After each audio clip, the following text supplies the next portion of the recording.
The next section that we're talking about is related to a book called I Remember by Joe Brainerd that was released in 1970. Now, Joe Brainerd was sort of an abstract painter of the era, and while he was painting at his easel, he would just sort of think of specific memories that were happening at the time, and he would write them down. It could be as general or specific. He would just write down any memory that came to his mind, and he would begin them all with I remember. Now, you have a couple examples of Joe Brainerd's I remembers over there, right?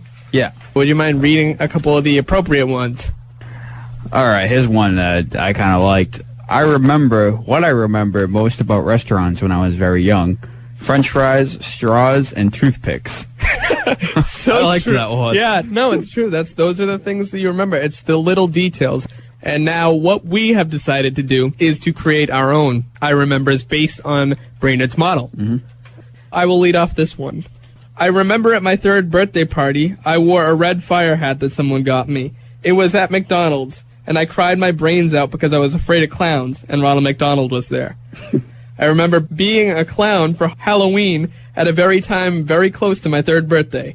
That day, I lived my greatest fear. I like it.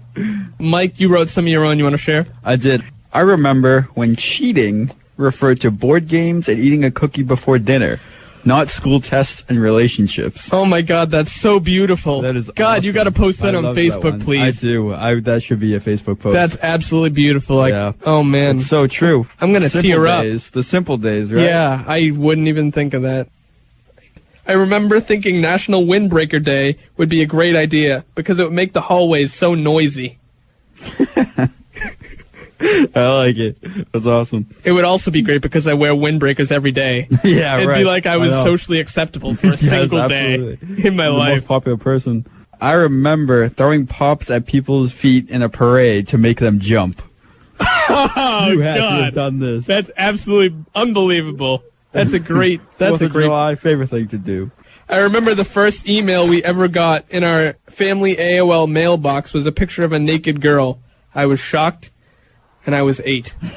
That is very shocking at 8 years old. Yeah. Oh my God! I ran out of the room. I covered my man. eyes, and well, not ran, Oh, man. but I crawled as fast as you have ever seen me I'm sure crawl. you did. Well, you've seen me crawl fast. I have. It was that fast. It's It was crazy. that fast. That's awesome. Do you have another one? I do. I remember not having a smartphone.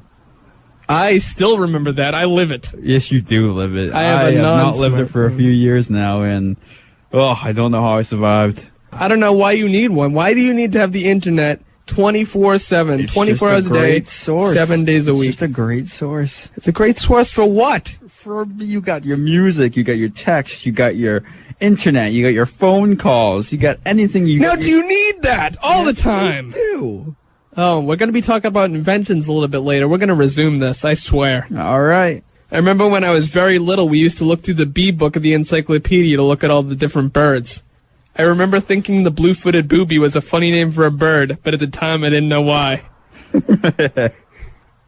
That's funny. You got another one for us? I do. I remember being excited for the ice cream truck. Oh, my God. I don't know if you had one in your neighborhood. Yep, absolutely. Famous song from the ice cream truck. I don't remember ever really getting one, to be honest. Really? Well, it requires that you run at full tilt. I don't know how you caught up. It's all good. I think I've only seen an ice cream truck once, to the point where I was actually able to get ice cream. I think it was at Nantasket Beach. Do you go over there? Yeah. Yeah, beach is not the most accessible place Oh, in the world. absolutely not. I remember not being able to do anything at the beach. Yeah. Good one. Absolutely. I remember when I was little, we had a parakeet named Chippy, and he was really rude. Chippy. Every time we let him out of his cage, he would go straight for the mirror. And I thought my sister was self-absorbed. That's awesome. That's awesome. I remember when the words "I hate you" meant I didn't get the snack and toy I wanted during the day. Oh, that's another good one you should post on Facebook someday. You should really write some of these. You should keep doing this, Mike. You're quite I know. good at it. It's pretty fun. You're really quite good at it. I remember when my dad thought he saw a UFO outside. He described it as a darting beam of red light in the sky that made no noise. I'm pretty sure it was just an airplane. That's funny. That's awesome. That really happened. That was a true story. He came running in and was like, "There's a UFO outside, I swear." And I know it's a UFO because it made no noise. Oh, really? Because that's the rationale That's the behind criteria, it. It's yeah. not just a high-flying plane. Yeah. I remember a time I put a fake reserve sign on a nearby dining hall table. I remember laughing when that idiot with the glasses read my sign and walked away. That's funny. Yeah, we put it on a nearby table and just watch as people would just look and go, "Oh," and just walk away. We even created like a full like cardboard sign that said, "We're sorry, this table is reserved. Thank you." That's so funny. That's such know. a good prank.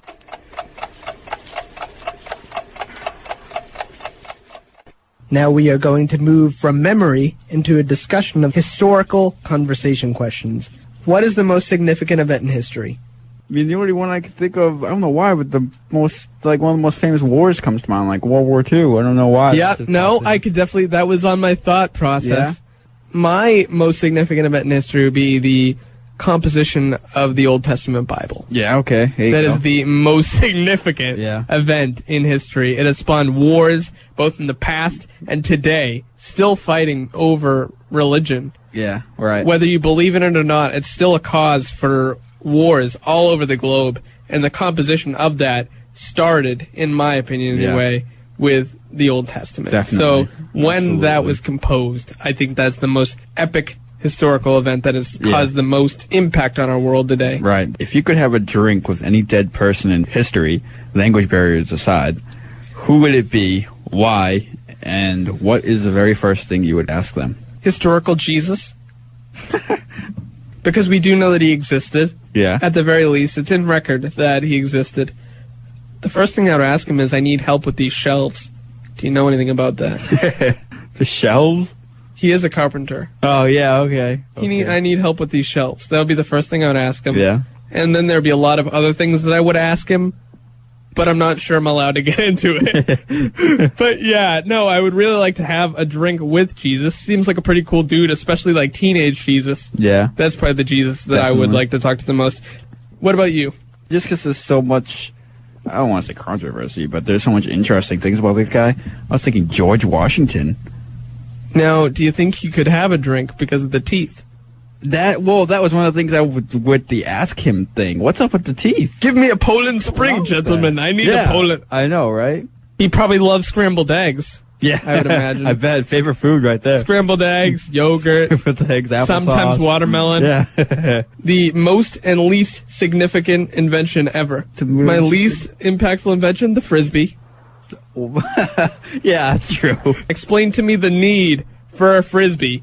It's like we have footballs, we have baseballs. Do you like things saucer-shaped? Do you like them thrown? We have an invention for you. Yeah. It makes no sense. All it is about shape. So for me, the guy that invented the Frisbee, it's an oversell. What's your most? The microchip, which was invented in 1959 by Robert Noyce and Jack Kirby, because it inspired this board that we're running the show on. I mean, if we were working without the microchip, our show would just consist of us sitting on a box and yelling as loud as we could to people that could hear us. And now we're podcasting all over the web. We're on YouTube and everywhere else. Yeah, because of that single That's microchip. true. Can you fill us with your mind and an answer? Forget the most significant events. First thing, I liked the telephone. We think about it. Connects you with everybody all over the world. No matter where somebody is, you can reach them with the telephone. Yeah, absolutely. You could have family on the other side of the world, and you could reach them with the telephone. Shout out Alexander Graham Bell. Yeah. Shout out to you. Exactly. No, I absolutely agree, and it's the beginning of the smartphone era, although more inspired by the microchip. It's more of a fusing of our two inventions together. Yeah, there you go. The smartphone. And your least significant invention. Do you know what I hated? The jacks. Never got into that. I think old timers tend not to like call them that, but I think old timers tend to like jacks more than we do. Yeah. But yeah, I was never a fan of jacks, and maybe it was because it required a certain level of coordination. But I mean, in the younger days, before the microchip, before the smartphones, before the regular phones, jacks was it, man. Also was Tiddlywinks. I actually enjoyed that game much better. Yeah. You ever play that? Yeah, I did. Yeah, Tiddlywinks. That's pretty good. Much better invention than jacks. Yeah, right, definitely. I would have to agree. But the Frisbee, still on the outs. If you enjoy Frisbee, you're going to have to sell it, because I don't believe it. Now, normally we wouldn't do this, but I think it's good. We'll just go right into shout-outs. How's that? Sounds good. All right, so my parents who are probably listening to the digital formats of the show, people who are tuning into the podcast, the new listeners who are tuning into the YouTube channels, Ricky Gervais, Emily, who has been listening to the podcast and the digital mediums and stuff. Yeah, definitely. Especially the people who are listening to the broadcasts. Yeah. Gosh, we love you. We love you so much. Definitely. I got to give a shout out to my parents who are new listeners this week. Yeah, absolutely. Give them another one. My grandmother. My girlfriend who's listening every week now, so she's definitely a supporter. Yes, Caitlin. We didn't talk about you much today, but we still love you. But sorry about that. Still love you. We still love you. Absolutely. Love you a lot. If you have any comments about the show, you know where to text them. I'll get them. And I love reading them. He steals my phone constantly. We talked a lot about the past. So, what do you think you learned from this conversation we had today? I think I learned that I had a much more exciting past than I thought. I want to live your past someday. I would like to live yours too. Well, just basically the beanbag part. We can do that right now. Provided there was some soft cushioning at the bottom, we can try it. One thing I remember is that my memory is quite sharp. Because things would just come up as we were talking that I would never have thought about. Right. With the exception of exactly. today. Thank you guys so much for listening to our show. We investigated the past. We hope that you listen again in the future. And we love that you listened in the present.